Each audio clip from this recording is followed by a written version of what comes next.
And now, an Envision Financial podcast with Luke Smith on Canberra's 2CC. Good afternoon, Mr. Luke Smith. How you going? Good to So be back. far, so good. It's a lovely day. The sun is shining, the sky is blue. We're facing a long weekend. It's going to be warm. There's going to be plenty of things to do. I don't think it doesn't get any better than this, does it? No, look, and I think we should be making the most of what we all know is coming. And What, winter? yeah, winter is coming. Winter is coming. But no, it's t-shirt weather, and yeah, it's It's a cracker today. It's absolutely a cracker. It's going to be very warm over the weekend. Probably a touch too warm for some people, but yes, it won't last. There will be winter eventually. correct. Just before the news update, I got an email from a listener who is called Chris, and he said, "Can you tell Luke Smith that I enjoy listening to him as well, and that I went to the Harry Hartog bookstore to buy his book, hoping for a discount, but I was disappointed to find that it's out of stock." Oh. It's a bestseller, Luke. It's flying off the shelves. You're going to have to go and restock it. Well, look, if he's found the book somewhere, if he wants another one, come into the office. I'll give him an extra copy, whip a signature in it, reduce its value, and then he's got two, one for him and potentially one for his partner. So. All right, fantastic. Of course, obviously, the book has been quite successful. How long has it was? 12 months. It's 12 months, yeah. Yeah, It's come almost March, the whole year. end So, of March, I think 24th of March we dropped the book. So. There you go. So Yeah. coming up on 1 year, it's been very, Yeah. very successful. And good. of course, the book is simply called Smart Money Strategy, Your Ultimate Guide to Financial Planning.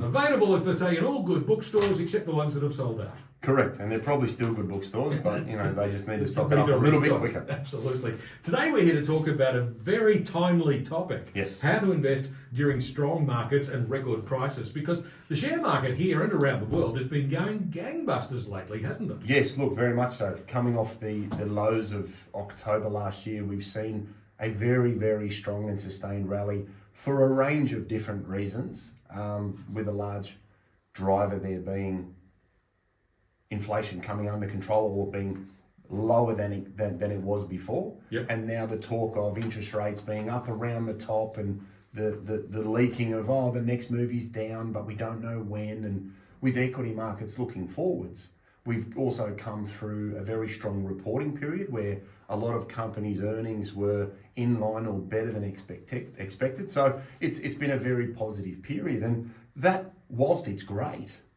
the double-edged sword of that is, well, what do I do with more money, or what do I do with cash, or what do I do with the proceeds from the sale of my business? And today we're just going to touch on some things to keep things in context and some strategies that people can consider using, because it's very dangerous to say, well, I'll just wait for that to come back. Yeah. And we use CBA as an example only because everybody knows Commonwealth Bank. And there's a prime example. Great company, great stock, trading at record levels, potentially, don't hold me to it, potentially one of the most expensive banks in the world on a price to earnings ratio at 19 or 20 times. Well, I'll just quickly check. Today's closing price for CBA, $121.45. All right, so it's gone up again since last time we looked at it. So there's a great example. So it was expensive at $100. So you go, well, I'll wait for it to come back. Mm-hmm. You don't. It rallies, you miss out. So that's a great segue into staggering into an asset. I think it's very dangerous to be all in or all out when you're investing new money. Now, one way to come at that is to say, all right, I can buy CBA at 117, 120, 121. Do I like it fundamentally? Yes, I do. Okay.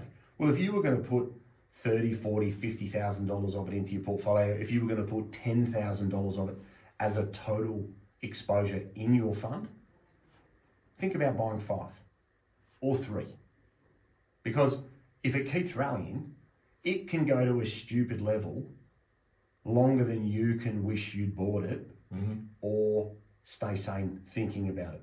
So again, if we're all out, we've got no upside. If we put a foot in and say, well, I'll buy 5 of 10, I'll buy 10 of 30, I'll buy 20 of 50, you've got some room to say, all right, if it rallies, I've got some skin in the game and make some money, great. Yeah. Now, what you're talking about is a strategy called dollar cost averaging. Yeah. And dollar cost averaging in its purest form is basically allocating a certain amount of money that you will invest into the share market on a regular basis, Yes. periodically, over a period of time. Yes. Now, there can be a number of different ways of approaching that, but as an example, you could decide to invest $1,000 every month. Yes. And over the course of the year, you've invested $12,000. But Yes. what you've achieved by doing that is averaging out the price that you've paid. Exactly right, and a great way to be able to say, do I know when it's going to come back? No. Do I know where it could go? No.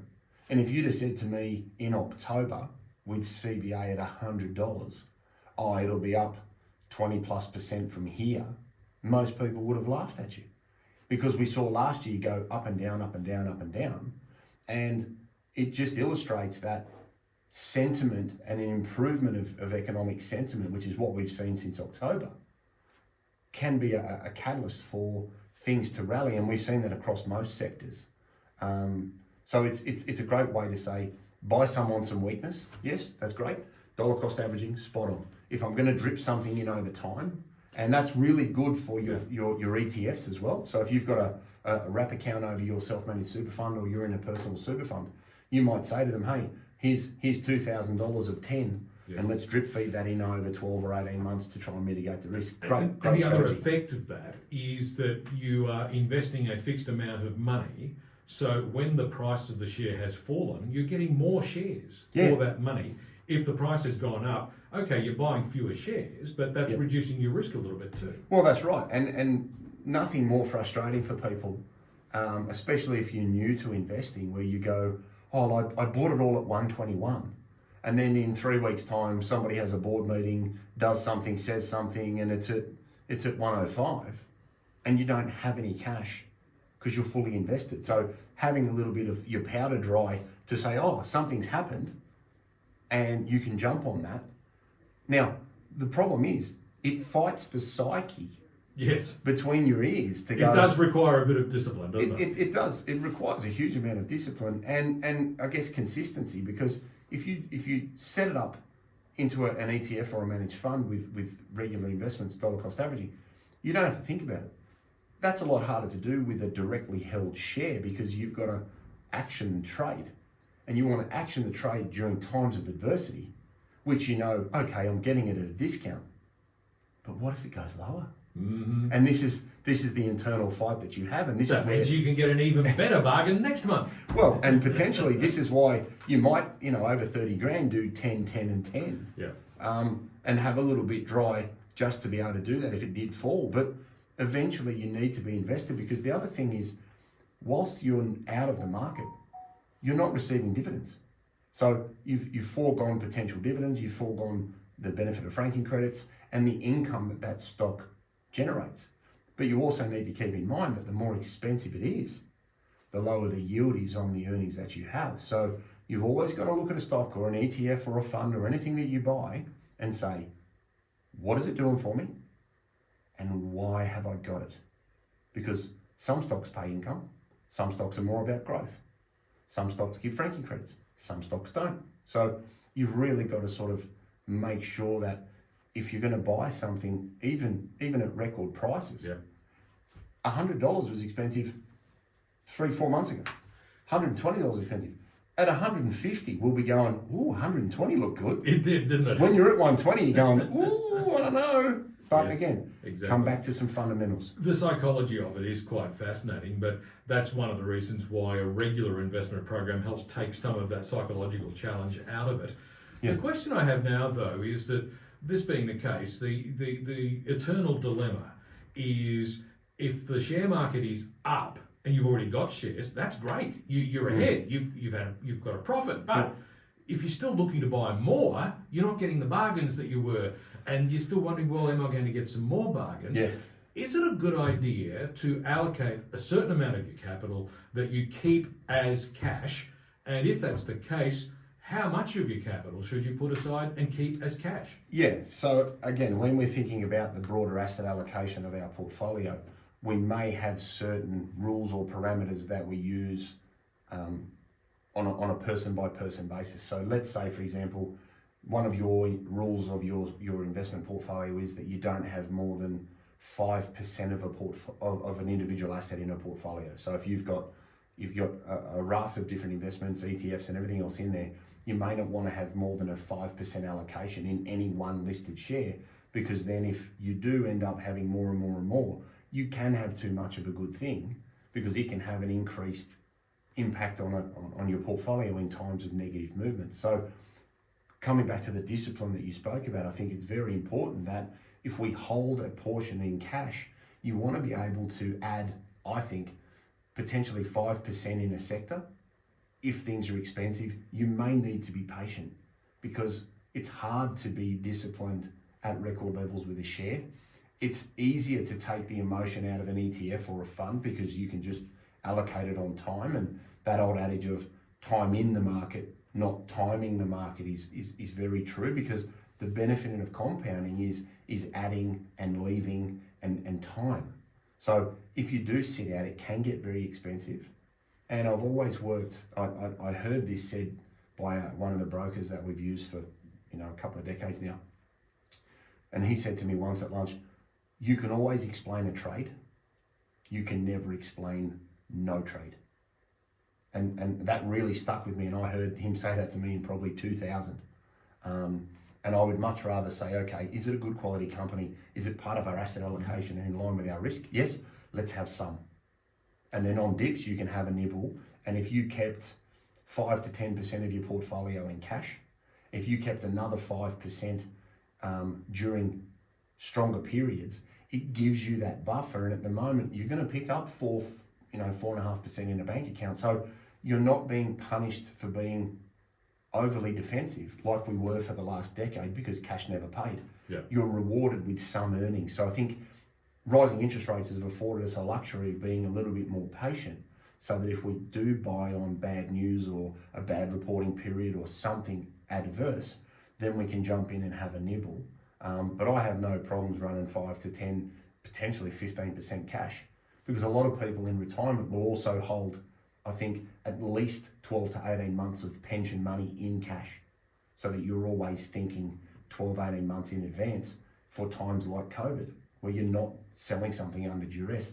In the same vein, if you're holding some cash and something does dip, you know you've got a year's pension money. Well, it wouldn't kill you to have a nibble, because you could also take profit out of other places to top them up, because a pension account is a tax-free vehicle. So you're not having adverse capital gains consideration. So 5 to 10% of playing money, and I think accumulating your dividends. The other big one, because we're talking about record prices, dividend reinvestment plans.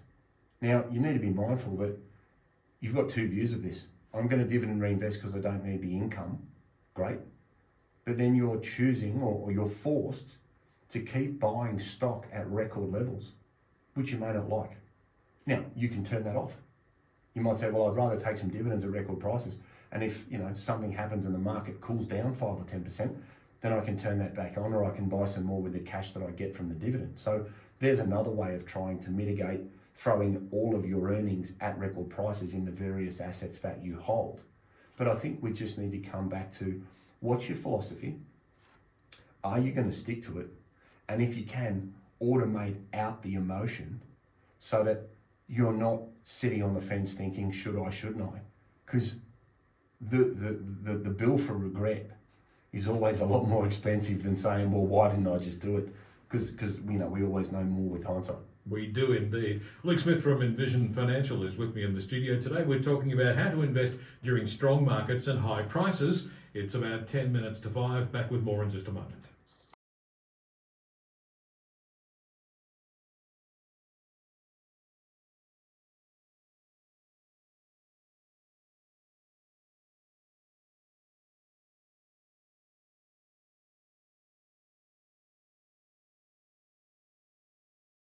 Well, it's about 7 minutes to 5. It's a Friday afternoon. The sun is shining, the sky is blue, and Luke Smith is telling us how to make money. I mean, it doesn't get any better than that, does it? What could you want on a Friday before a public holiday? Exactly right. Long weekend. It's all good.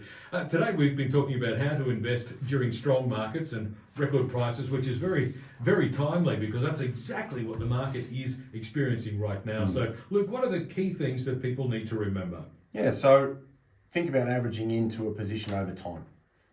Remember, most portfolios are going to be around for a substantial amount of time. Yeah. So racing out and panicking that you haven't got it fully invested in the first 6 months, I think is a little irrational. And as we said before the ad break, if you're going to buy part of a holding, whether you're in a wrap account or an industry fund or wherever you can, if you can dollar cost average in and control that with the vehicle that you're using, and that could be a family trust, it could be a private company, it could be anything. Yeah. Average in over time, buy maybe a third, and then get the 2/3 over a 12-month period so that you can ride the highs and lows of last year.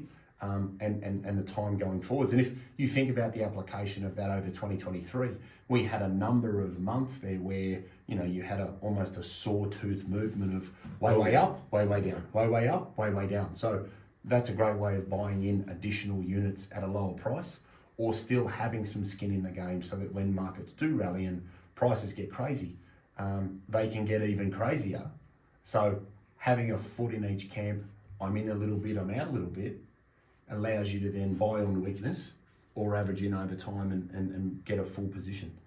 I think people also need to remember when they buy things. So we're coming into 30 June, and if you buy a lot of new holdings right at the end of the financial year, a lot of investments, funds and ETFs will pay dividends at 30 June. So be mindful that if a dividend is paid in a fund or an ETF, generally the price will fall because the share price has that upcoming dividend priced into it.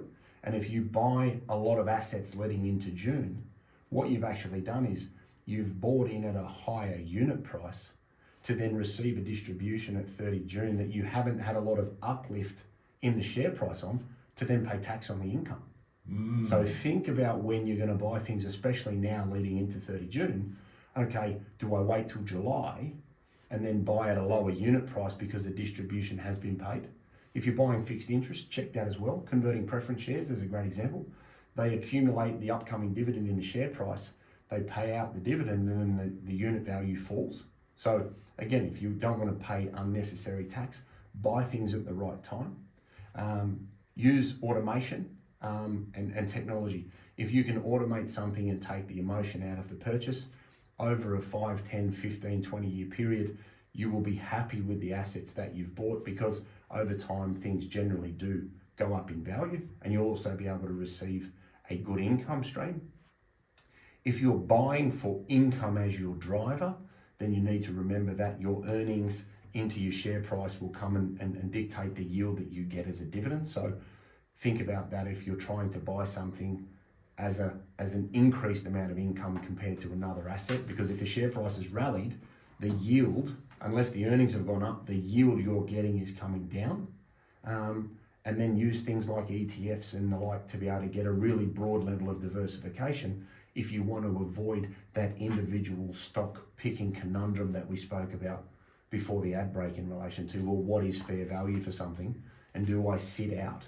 ETFs are wonderful vehicles to get really good diversification. They're very cost effective, and you still get all the income, the dividends and the franking credits from them. So they're a great way to average in and limit the pain of trying to stock pick. So Luke, where can listeners get more information? Yeah, so 6260-4749. We've got envisionfinancial.com.au. We've got the strategy stack of Luke Talks Money on iTunes and Spotify. We've got the YouTube channel Envision Financial Canberra. And we'll also be sponsoring the National Capital Horse Trials, which are on Friday through Sunday, the 15th to the 17th at Equestrian Park next weekend, which is on Cotter Road. There's a big horse event there, so it's free admission for people to come and watch, and they've got show jumping, dressage, cross country, and if you like horses and you like me, you've got little girls at home that are fascinated by big animals like that, come along and have a look. Fantastic, Luke. Thank you very much. I'll go off and invest in some high-priced shares now, and me too. We'll catch up with you again next Friday afternoon. See you next week, mate. Luke Smith from Envision Financial back with us again at the same time next Friday. It's 2 minutes to 5. All the latest news is next.